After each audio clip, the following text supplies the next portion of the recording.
Welcome back to Better Odds Sports Betting. This is Kyle Hunter. I've got with me Kiev O'Neill, who's here with me every single week from theoddsbreakers.com. Our guest, Sean Higgs. Sean, how are you doing today, man? Pretty good, man. Thanks for having me back. It's been a while. I think I'm here. Yeah, I think we're here for like basketball season. I think we I came was back. just going to say, wasn't it basketball season or Yeah, something? That's not too far away, is it, guys? I think we're 21 days away. I think somebody posted from college hoops. Yeah, I'm looking forward to it. I know Kiev's looking forward to it as well. Kiev, how you doing today? Oh, good man. Just back to back to back to back stuff all the time. We're flying. It's the craziest time of year, isn't it? Absolutely. Yeah, this is a wild time of the year, but as sports fans and handicappers, we certainly enjoy it. And guys, let's get into some of the games here. We got quite a few to talk about. So we're going to start out in college football, everybody, and we're going to go with Notre Dame and Wisconsin first.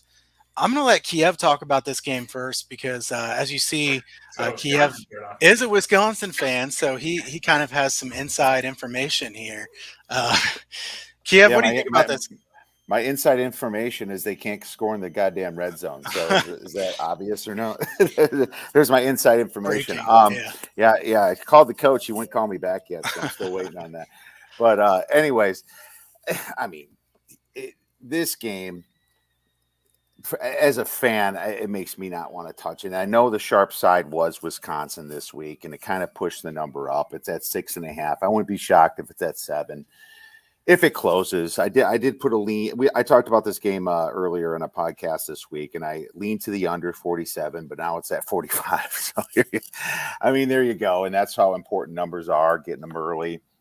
And we always preach that. But this is a Jack Cohn revenge game, is what everyone's saying. I guess Jack Cohn on an interview said, hey, I at least know their defense, blah, blah, blah. Well, maybe you know their defense. You went against them in practice, but is that going to matter? I mean, this is full speed stuff, and the Badgers have a lockdown defense, and they haven't faced any defense even close to this so far.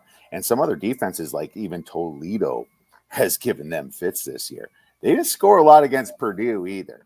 They got some blessings against Purdue if you watch that game as well. But, you know, it's all about Wisconsin in the red zone, like I said before. They are terrible in the red zone. They rank 118th in the nation in red zone efficiency.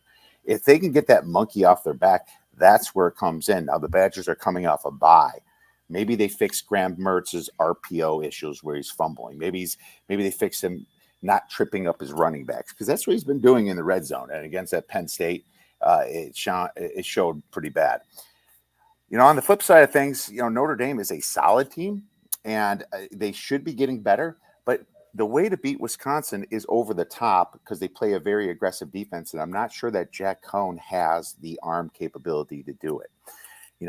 I can see the Wisconsin getting nervous when they get to the red zone and fizzling out, and that's why I lean to the under. Now, I'm not sure what to trust. I trust the defense. I don't trust Notre Dame a ton, but what I do know is that this spread at 6.5 is too big for me. From an algorithm efficiency standpoint, I have Wisconsin by about 4 to 4.5 points. I think my power rating is about 3.5 points. And if you want to give them a little extra juice for the buy, that's fine. But I'm going to get a little creative in this one, probably. And when you look at it, it's a low total. It's a big game in an NFL stadium at Soldier Field. I actually almost went to this game, just too busy to go. But what if you tease the under to 51 with the Badgers down to minus zero point 0.5? It's something I rarely do in college because of all the variance.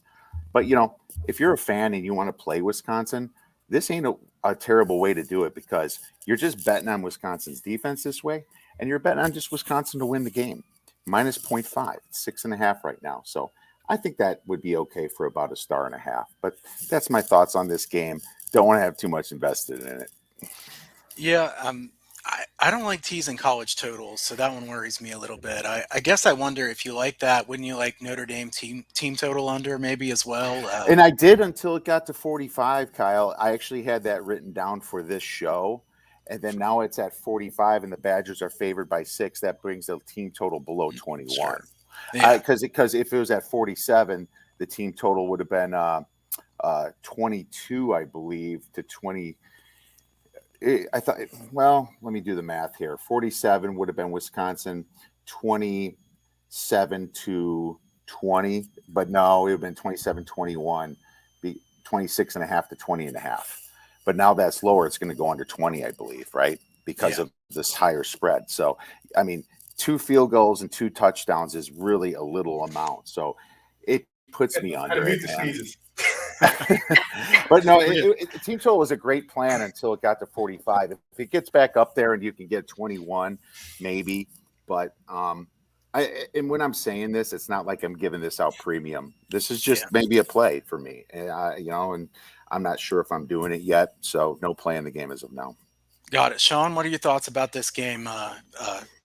Hopefully you got the sneezes Yeah, out of the way, and that's right? that's a funny thing because I do like a live show and it's like you got a cough, you sneeze, I'm like turn the mute, then all of a sudden like there's the doorbell rings or something, you're like Right. hello, we're live. I never understood how I guess people take for granted if you do like a talk radio or listen or any kind of thing, and then no one has a cough or a sneeze or an itch or something, and it's not only just on video but on speaker. It's I don't know, whatever. Sorry, folks, I'm a human. Yeah, we don't. Now I'm not a robot, and it's not like We don't care here. We don't care here. Just give us some You can insight. blow here your on nose if you want, man. It's not a big deal. Listen, I always got to keep tissues by because I've always find myself sneezing like in the middle of the show. There we go. You look at this game as Kev said. I mean, six to start. You're immediately like, what am I missing here? Like, it's a neutral field. You're telling me Whiskey's a 10-point fave at home, basically, right? I mean, this game at 6.5, you're almost a 10-point fave at home if you're giving them their usual 3 points, and they're favored in Notre Dame. I got to take Whiskey, and I actually threw this out on free play on some sites, just based on what the line is and the perception. It's Notre Dame, right? It's Notre Dame. They're getting points. This is wonderful. It's free money. But as you mentioned, should have lost to Toledo. You should have lost to Florida State. I mean, maybe you shouldn't have. You had a big lead, and then you blew it away on some nonsense. Okay. Toledo, all right, bad spot. You're like, let me just get through it. We got Purdue, a little bigger team up there. I had them in that game. I had no right cover in that game, but I'll take a win. How are they winning here? They have no offensive defensive line. I think Wisconsin has a clear edge in the trenches here to bowl these guys over. As you mentioned before, what defense have they faced like this? None. Like, Wisconsin's always got a decent defense. And it's one of those programs, you know what to expect. They don't have huge fluctuations of stuff, right? They're going to come in and going to try to bully you at the line all the time. 6.5, you just got to take Whiskey. I mean, even on the under, it's come down, so I think you lose the value. But, folks, shop around. Don't be scared to bet a game on Monday or Tuesday if the line's there. Because long term, you're going to lose a lot of money. I mean, Kyle will tell you, you're on, you don't shop around. If you put something in on one side or another, you're going to be down on one side and up on the other. You're like, how does this happen? Those points add up. A push turning into a loss, into a win, into a push. Now that affects the bankroll over a year. A season of betting, whether it be football or baseball or whatever the case may be. But I got to go Whiskey here. Sean, and you're preaching to the choir when it comes to Kiev and I. We both like to put our bets in early. The line value is great early in the week, especially on totals. You can see some pretty big line moves there. And all of us are big college basketball handicappers, and we like to bet early rather than late on that as well. There can be huge differences. All those pushes that become wins or pushes that become losses, it adds up a lot over the long term. And all of us play plenty of games, so we know that adds up quite a bit. So it's humongous. Yeah, definitely. My thoughts on this game, I do want to give a shout to Brian Kelly being 31-14-2 ATS as an underdog. Brian Kelly's not my favorite coach, but I'm surprised he's that good as an underdog. I think the Jack Cohn revenge thing is a little bit overdone here because, Jack Cohn is not particularly good. And Wisconsin also knows what his weaknesses and strengths are. So you could argue that it's actually better for Wisconsin. I'm not sure that Jack Cohn just, automatically knows the Leonard defense. I think he'll switch up some things pretty well. Good defensive coordinator. The Notre Dame offensive line, he's been pressured, Cohn, on more than 40% of his dropbacks so far this year. That is a major problem. Wisconsin can definitely get heat on him in a game like this. Instinctively, you want to try to take the points when you have a total of 45. But I don't think Notre Dame can score very many in a game like this. I don't trust Jack Cohn under pressure. I have to lean Wisconsin here if I take a side in this one. Wisconsin's 111th in tempo. They run the ball in almost 70% of their plays. I think Wisconsin is going to run the football a lot here. I don't know that Notre Dame can stop them consistently. Notre Dame's given up 4.32 yards per carry. I think these Wisconsin drives will take a long time. I still lean to the under.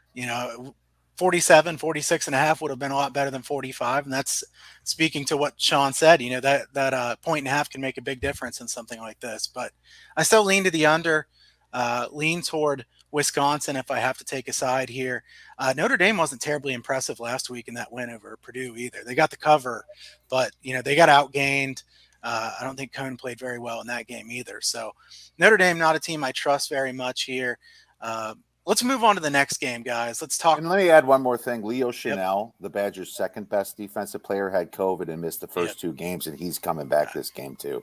So that just adds a little bit more to their defense. Yeah, good point. He's a good player, leader of the defense. That'll help quite a bit. Kiev, wasn't there a listener request for the Boise State-Utah State game? Yes, I believe Patrick requested this game, and it's a great game to request. And I'll tell you this, when I dug into this game, I really thought I was going to have a play. What's funny about Utah State? They're completely being ignored by the media and everybody. Everyone's talking about BYU. Everyone's talking about Penn State. Everyone's talking about Michigan. Everyone's talking about Arkansas this year. But they're sitting there lurking quietly in the Mountain West, 3-0, beating a Pac-12 team in Washington State, and then beating Air Force, which people were high on Air Force this year. They threw all over Air Force, and that's how they did it.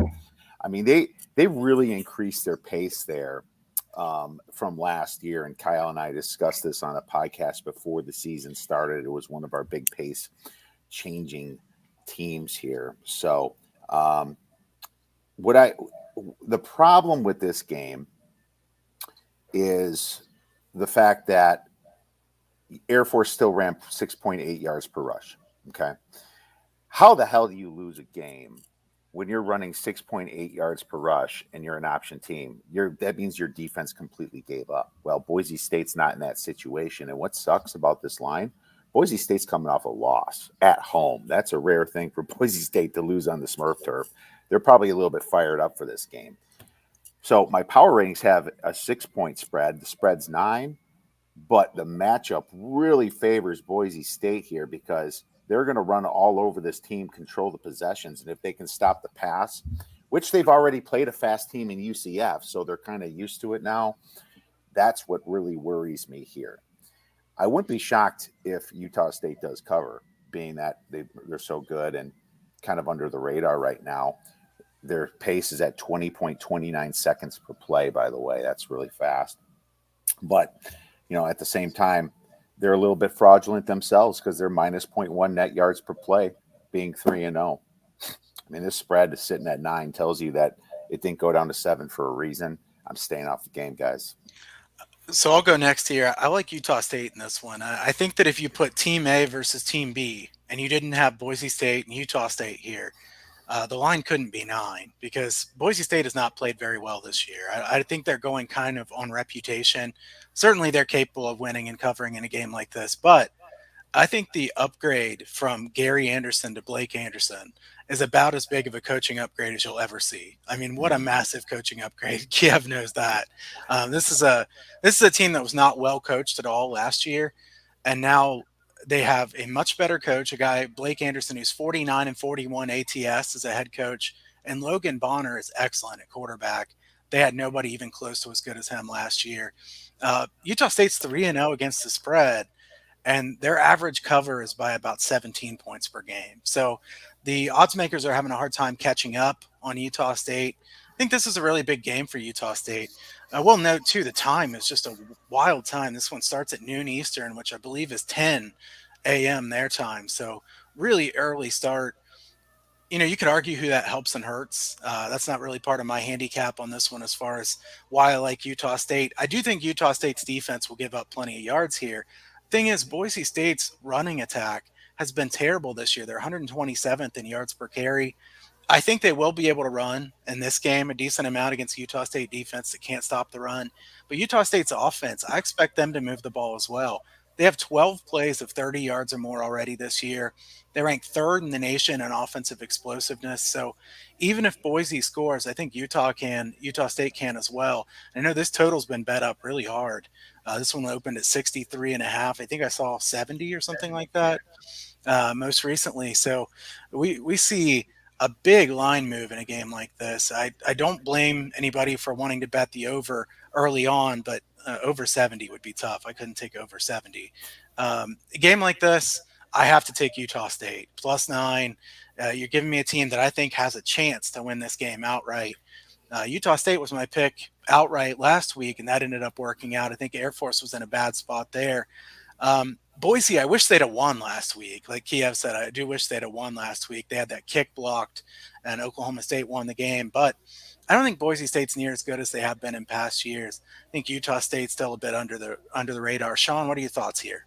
Yeah, listen, the 9 is just maybe this is like the Wisconsin game. Maybe we should be just taking Boise in a route here, right? You think it's because it looks a little odd, like Wisconsin being the favorite they are. But I gotta take Utah. I mean, the Aggies. We mentioned it. 2 nice road wins over decent school. I mean, Air Force isn't a great school, but that's a tough place to play. This isn't like they're Michigan and Penn State type teams, but in their realm of football, these are good wins for them. And Boise, I think I don't like the coaching at all. No scoring in the second half. 21-20. Nothing in the second half. Nothing for the last 5 minutes of the first half from Boise. And we saw the meltdown in UCF. And that was a crazy game, right? We had delays and this and that. But I don't like what I've seen out of Boise. To come in and basically win by 10? Again, as I said, the line is like the whiskey line. And I'm taking whiskey in that game. This game I actually already bet on Utah State here. I have to take the 9. I'm going to be shocked that outright win here. What am I get it. The defense isn't great. But the Boise team's not that good overall anywhere. I don't get it. I'm still like, what is up with this 9? I don't understand it one bit. And maybe I'm going to take the L with it because it looks too good to be true. And there's plenty of those games, guys. We know that. Like, wow, why is this number this way? But whatever. I'll take it. If I lose it, lose it. But I think we're winning this one outright. I am just not sold on Boise. I don't like the coach one bit. And as we mentioned, the Utah State head coach, this guy's good. He was good when he was down with Arkansas State. This is where he thrives, taking a team like this and overachieving. So give me the home team here. And again, early start. This is what, a 10 a.m. start time for them here just to get on TV? I get it. You want a payday for the small schools, good for the Mountain West. But these guys are at least waking up in their own beds, and they're home. And again, maybe it's nothing. Both teams got to get up early, but I'm taking the home team here. Explain, guys. We've talked about it. What are we missing here on this line? Bad defense. I get it. Boise defense is not that great either. Oklahoma State is not explosive Oklahoma State anymore. A couple of years ago, 55 points a game. They were great, right? Scoring 50 a game. That is not their team right now. They're far from a team. They're being Tulane or Tulsa like 19-6. This is not an explosive team. So 21-20 is not some impressive defensive game. That's just bad offenses and bad coaching for me. So home dog over 7. I mean, you can't really argue with that. Right. I mean, for me, it's a stay away, but it looks like we have 2 handicappers here that like that side. So it's something to think about for our listeners. Want to give a shout out to Glenn Middleton right there. James had a question about UTSA Memphis. Maybe we can quick get to that one after our next play here. But I also want to give a shout out to Kyle here because he's not good at bragging about himself. He's 18-0 in freaking premium play. Are you kidding me? I saw what the hell are you eating, Kyle? What is going on? I want whatever you're having for breakfast, my man. That is just absolutely out of this world. I want to give you amazing props for what you're doing so far. I mean, even if you erase that and start 0 and go 58%, this is a freaking like a record year, man. So I want to make sure that we give you plenty of recognition for what you're doing. Fantastic work, Kyle. And look, Kyle, it's not like it's like a game here or there, and he runs up some kind of record.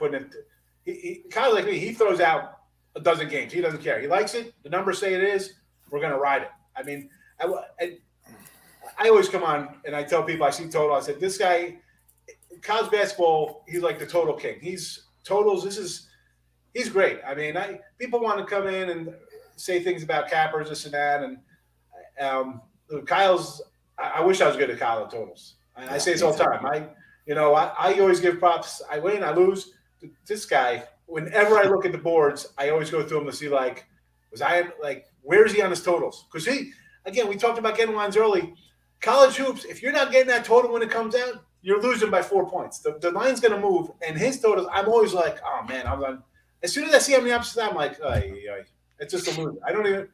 Why bother? I mean, hats off. I mean, what is there to say? The guy's, you're 13-0. I think opening weekend you won 11-0 or something. I saw. I was like, holy cow. Yeah, it's been 2 undefeated weekends in a row in college football, and I will say all those plays were totals. So I wasn't really going on the sides because I know I'm not as good at sides as I am totals. But the funny story I have for this really quick is I was going through a bit of a rough period there a couple of months ago in baseball, and my daughter, who's 5 now, said, "Daddy always loses. He always loses." I'm like, "Oh my gosh, that was harsh." And my son, who's almost 8, pulls it out there the other night, and he goes, "Hey, you need to apologize to Daddy because Daddy's gone undefeated 2 weekends in a row." Get over and apologize. I was like, "Look, Jordan, she doesn't totally understand how this goes, so let's not bring up 2 months ago." But I think it was I like to vent about my losses. I think you guys are probably the same way. So I usually vent more about the losses than I scream about the wins. But yeah, it's been a great run here of late. I appreciate that, guys. Definitely. We'll pick up the pace. That though, Kyle, what you said. Like I always say all the time, like my losses. I know I went on a 3 and 33 baseball run, like 2-week stretch in May. And I battled back. I'm still like 12 games under for the year. I'll take it. It's a crazy favorite year. I'm a dog guy. But like the wins, I'm like you. I'm not talking about wins because every game I bet should win. That's why I'm betting it. I don't think it's going to lose. I don't care about the win. I'm like, how did the game lose? What did I do wrong? That's what you think about. I mean, you always think about the bad beat more than the win. But wins. We all of us have a little bit of a hard time bragging on ourselves. So I mean, it's nice to be on this kind of run, but hopefully we can give some information that helps people here today. Yeah. Guys, we'll go quick pace here. I got about 20 minutes left. So North Carolina, Georgia Tech. I'll start on this one, guys. I don't really have any strong lean on this game, so I hope you guys have something stronger than me. I'm not sure what happened to North Carolina in that opening game. I mean, what was that against Virginia Tech? We know how good the North Carolina offense is, and it turns out the Virginia Tech defense isn't really that good. West Virginia put up a decent amount of points on them last week. Georgia Tech lost at home to Northern Illinois.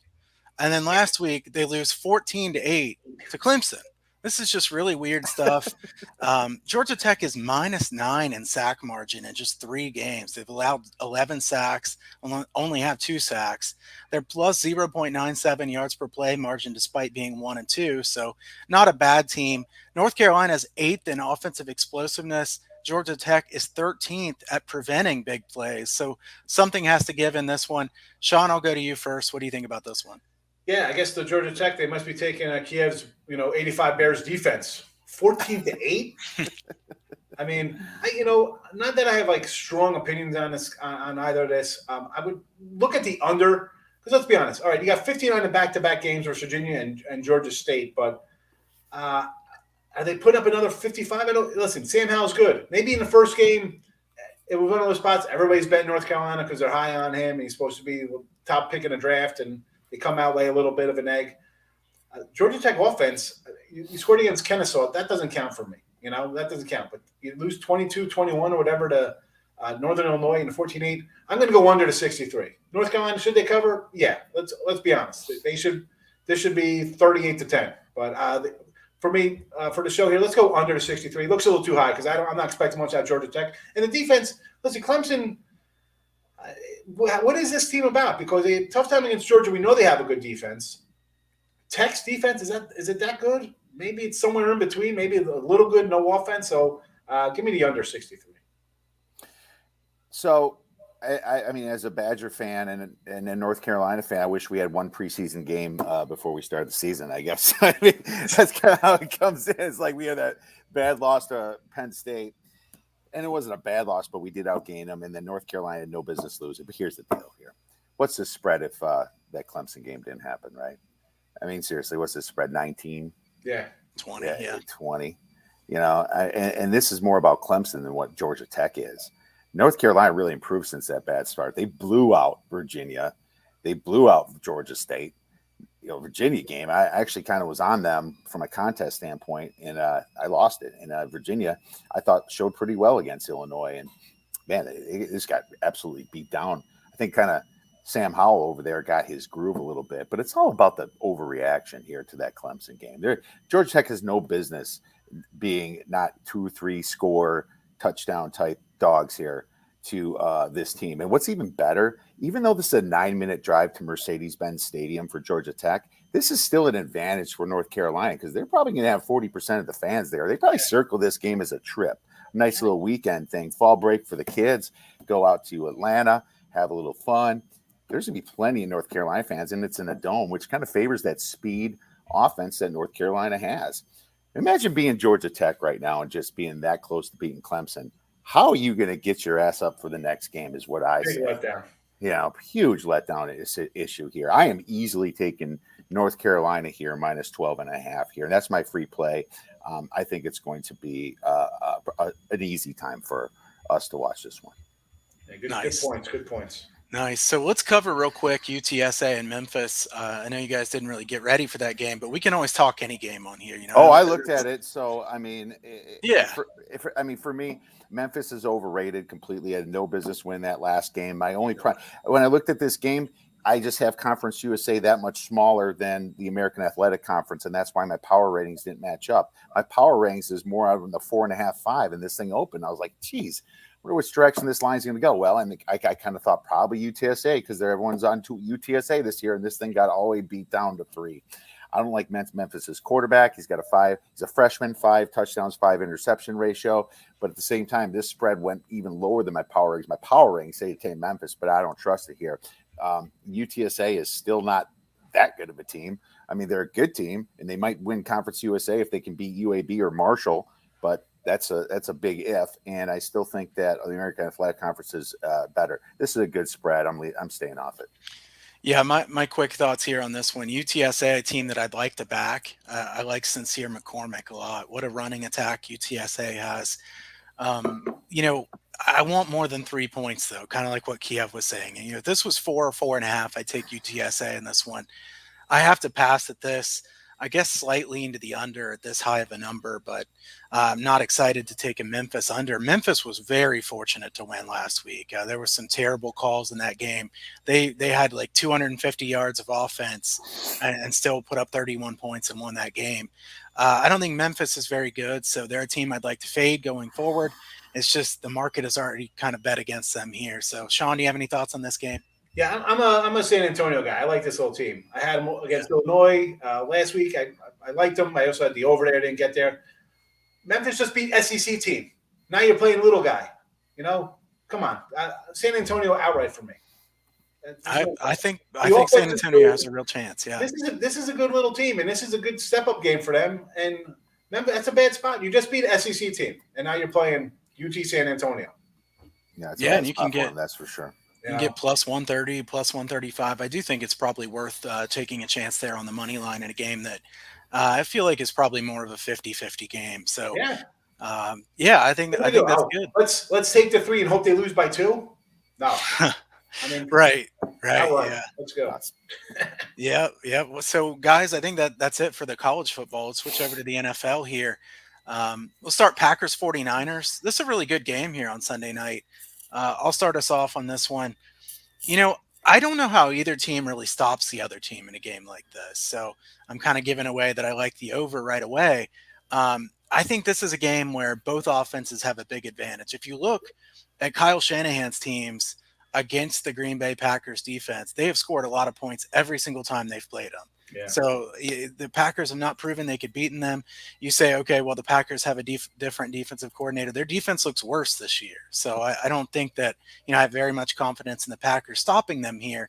At the same time, San Francisco's defense is far worse than it was a couple of years ago. I don't think their secondary is very good anymore. I think Rodgers is getting it together. I don't see who's going to stop anybody in a game like this. The other thing I like about this game is Jerome Boger's crew is the officiating crew in this game. And Boger is well noted for those defensive pass interference penalties, 114 overs and 79 unders in their game. So about 60% overs.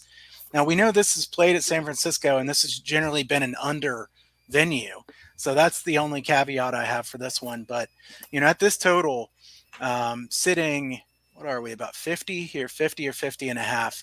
I have to take the over in a game like this. I don't have any strong lean on the side. Kiev, what are your thoughts on this game? The over was something I really looked at, and I did play the Rams, but I'm not in. I gave it out as a premium, but I'm not as in love with it as I before because I kind of realized a couple things. If Bruce Arians is smart, he should just run the ball all day because that's where the Rams' weakness really is. It's against the run. Why would you throw against Ramsey? Even the Bears ran against him really well. I saw that they were able to get down. The Colts ran against him pretty well. It's just the Colts, just like the Bears, flaked out in the red zone. They can give up running yards, and if they do that with Leonard Fournette and Jones all day, this could be a long day for the Rams. But on the flip side of the coin, the reason I played the Rams is because Sean McVay seems to match up quite well against them. Cooper Kupp destroyed this team last year, and I was on Tampa last year in Tampa. I even laid the -3.5, and the Rams sat there and won outright. And that 27-24 is a misleading final score. That game was 27-3 for most of that game. And so McVay matches up really well. He has some great plays. Brady's got all the weapons. If this is a close game at the end, is what worries me because Brady to Gronk, it'll be an absolute mess. This is a funny game because early on the podcast, it's funny. It's like, whenever you bet against Brady, and then someone says, "Okay, gun to the head." You're like, "Oh Jesus, I gotta go with Brady." It's just a scary situation, man. So I'm pushing back a little bit on my side, even though I'm going to stand by it for my play because I can't take it back. But I still like the play for my reasons. And if you guys would like to jump on board, that's fine. I don't know why the Tampa Bay Bucks would feel they have to win this game, and why would you let Tom Brady get hit by Aaron Donald a bunch of times? They should be running the ball here, and that's what worries me. But the over, it makes sense to me. I still think even if they run the ball, Tom Brady's still going to get plenty of passes. Antonio Brown's out, but Scotty Miller's in. Don't matter. There's gonna be points. Sean, what you got any lean on either Rams, Tampa Bay, or 49ers, Packers?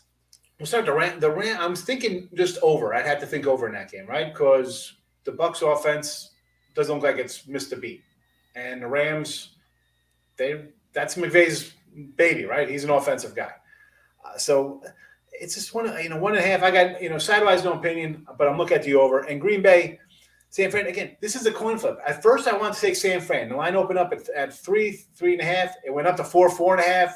Came back down after Green Bay on Monday night. I like Jimmy G. I thought Jimmy G would come in and have a good year. Like everybody's on the rookie. I thought Gucci Garoppolo and the offense would be good. But again, the San Fran injuries, it's just a cluster all the time. I hate the Niners. I hate the Niners going back to 1981 Cowboys Niners, Dwight Clark with Danny White. But I feel bad for you. I don't like injuries. But in this game, I'm agree with you on the over. Oversides for me on these games. Who's stopping who? Rodgers usually has a nightmare sometimes out here. Looks terrible, but the defense is not good. You give up 7. You adjusted to the Lions. I get it. But I think San Fran, little better head coach offensively. So I'm going to look at both overs in these two games. And I apologize because I went to the Bucks to the Rams, Kyle, and I had that written down instead of Green Bay San Fran, and you just talked about it. But I was like, wait a second, why did I write down Tampa Bay when he just talked about bonus, it? So it's bonus just kind of one of those brain things right there. People are going to miss that game anyway. It's the marquee matchup. So it deserves being talked about anyway. But at the same time, real quick on the Packers, I'm taking the Packers here. The Niners have young running backs now, and they're also banged up. I can see fumbles happening. I think the Packers have fixed their defense with Devondre Campbell. I'm taking the hook here with the Packers. Just really quick to add on to that. Okay, I think that's fair, and actually, I'm glad you brought it up because, like Sean said, that's probably the game of the weekend, right? Like, if there's one game you don't want to miss in the NFL this weekend, it's Bucks Rams. I would lean Tampa Bay in that game. I don't think I can bet against Tom Brady. Revenge spot for them. I haven't decided if I'm going to pull the trigger or not, but my lean is Tampa Bay in that game. Like Sean, I kind of think that'll be a high scoring game too. I'm a bit worried taking over 55.5 in the NFL. I mean, that's such a high number. You got the same thing with Seattle and Minnesota. Obviously, you get these high totals, and it's like, if one thing goes wrong, you might lose. But I tend what's to think interesting though, Kyle? A couple sharp outfits actually hit the over 55.5 on that one. So I can't argue. I mean, I look at those like the other things, like they're begging to take the under, like 55. Like, I mean, let's be honest. I remember NFL totals are like 37. I mean, 42s, 47 was side. Now we're at 55. Who's stopping? It's such a passing league. It's a joke. And you got a quarterback in Brady. Even he's on the road. If Darnold gets too close, here comes 15 yards. Here comes 15 yards. Pass interference, like you said. I mean, and I like unders too. I'm like, I'm going to take the under here. And it's such an offensive league. I mean, 55. Pretty soon it's going to be 60. I mean, like college football, right? We see 67s all over the place. Mm-hmm. Before you'd run from it, you'd be like, that crazy Mountain West WAC game would be like 71. You'd be like, ooh, they're trying to scare me. I'm going to take the over, and then all of a sudden it's a 44, 40 game. So I see the 55. I got to go over in the NFL. Don't be scared of it. They're trying to scare you into the unders. Yeah, it's probably true. I mean, in a way, they're setting them kind of high, but they are going over. And I thought the crowd was going to make a bigger difference, Sean. And so far it really hasn't at times. I don't know what the numbers are, Kyle, on the totals right now, but I can't think that it's that much favoring the under, if any. Yeah, I don't know. Let me look at that as we talk about the next game here real quick, and I'll see what it is at. But Sean, I'm going to let you start here as we talk about the Monday night game here real quick with the Eagles and the Cowboys. I know you know these teams really well, so what's your thought on this game? Yeah, I'm a Cowboy guy, but I'm a fair fan when it comes to my teams. I don't mind kicking their backs in and talking bad about them. But with this Eagle team, like, all right, so I'll tell you, I got Dallas already at 3, and I see 4, I see a 4.5, I see 3, so it's all over. I understand Ben Dallas at home is difficult because they're usually terrible at home, right? Because they're always a little bit inflated because they're the Cowboys and it's America's team. They have a star on their helmet or something. And they're usually bad. And they have bad coaching, too. I mean, I don't like this coach. I hated the last coach. But I'm just wondering, where is Philly getting their points from? I mean, 17-11 last week. 17-11. Hurts, last year when he played his 5 games, 50% completion percentage, 20-14 loser, 37-17, 33-26, 24-21. I mean, not really great numbers.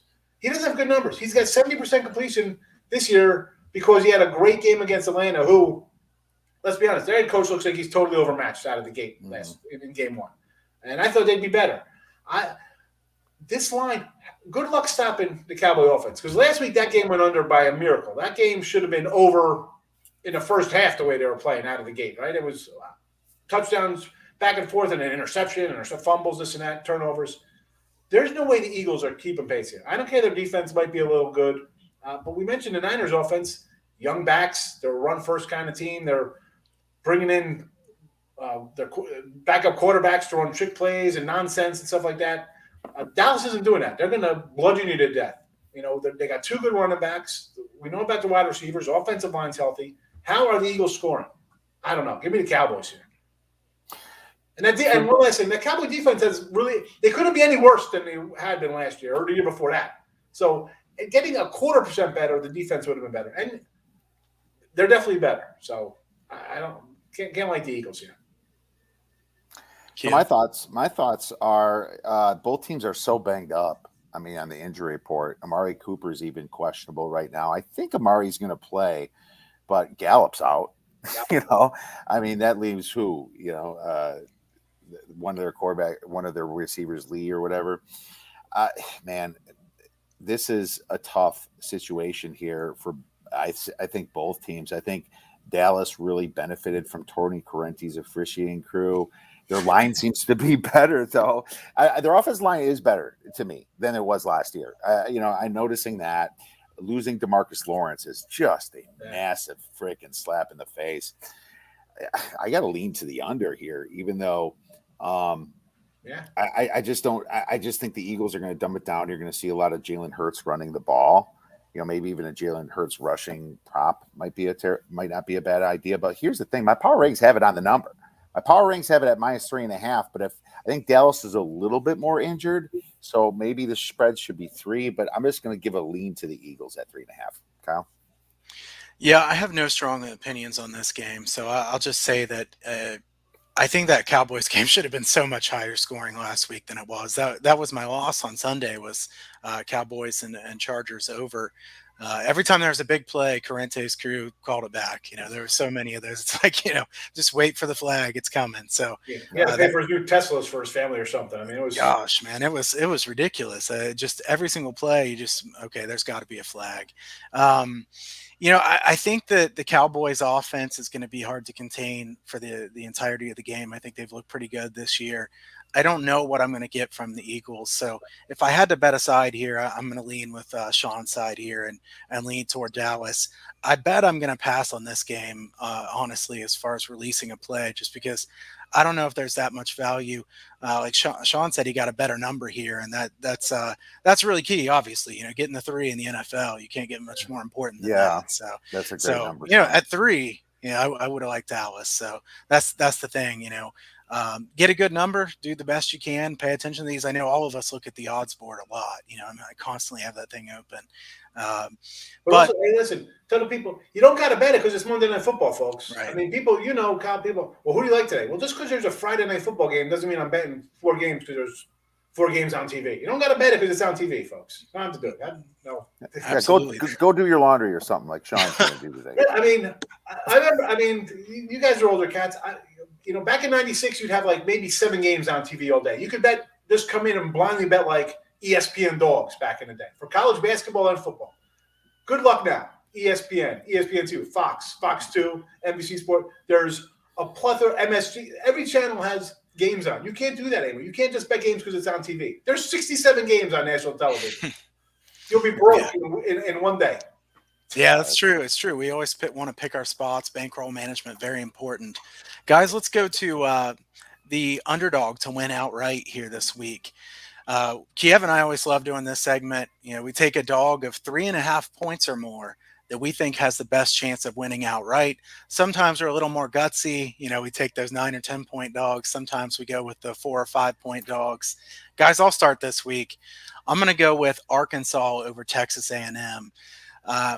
Texas A&M with Calzada at quarterback, a big question mark to me. At Texas A&M, I like Texas A&M. I think they have a really well-coached team, a good defense. Pittman's doing great things with Arkansas, and I think that Arkansas's upside is high. Texas A&M without King at quarterback, big loss for them, very big loss. Texas A&M hasn't been able to stop the run so far this year. Arkansas is going to run it constantly. Texas A&M, I think we'll have trouble stopping the Arkansas run. I think that'll be a low-scoring game, but I'm going to take Arkansas to win it outright. Kiev, what do you have this week? I had Arkansas to win outright, so let me. It's funny. Have I lost one of these? I know. I won the last 2 weeks, and I did give an easy one at BYU. It was only 3.5 point spread because that's the rule. It has to be 3.5 or more. So let me go a little bit more.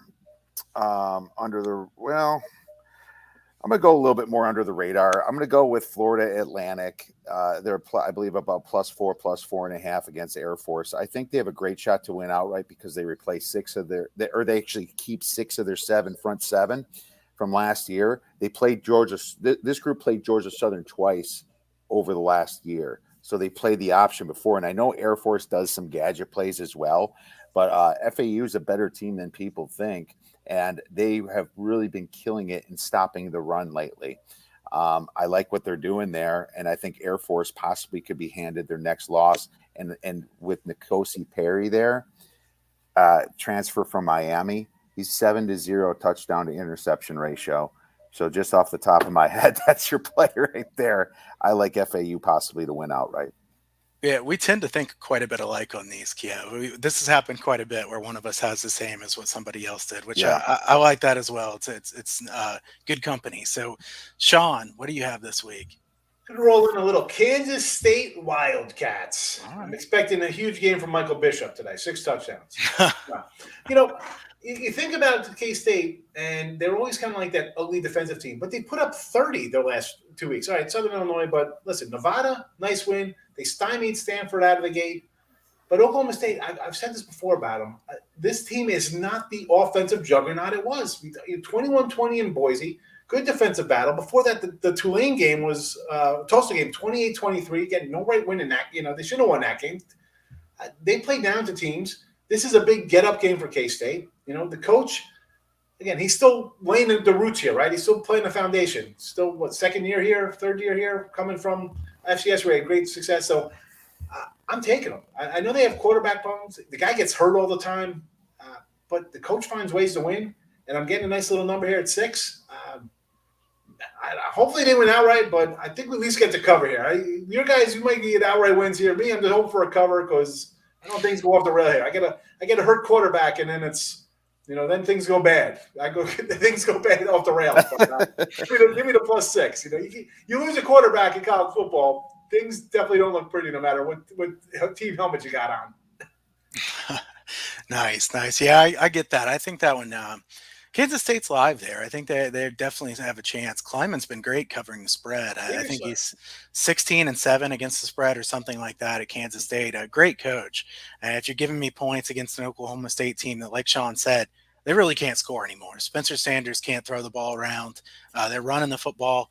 Can Kansas State stop the run? I think they have a real chance there as well. Kiev, did you have any other free plays? Or I think you might have already given it. I'm just going to do North Carolina and the Packers +3.5 for my free plays. And obviously, if I like the dog to win outright, I like the spread too, right? Like Sean says. I mean, why would you not? Yeah, definitely. Mine real quick. Colorado and Arizona State under 45 is my free play. It's a low total. It's low for a reason. Colorado could barely get a first down against Minnesota last week. This Arizona State defense is really good. So I like the under in that one. Sean, you don't have to have any more, but do you have one more free play? Or believe it or not, I like South Florida +23. Wow, bold one. Bad spot for BYU. It is a bad spot. It's kind of like initially, I'm like, you know what? BYU hasn't really had a letdown, right? They come in, they beat Utah, and I'm thinking, all right, give me Arizona State here. I had a good number. I had 2.5 Arizona State. I'm thinking I'm looking good. I'm ahead of the number.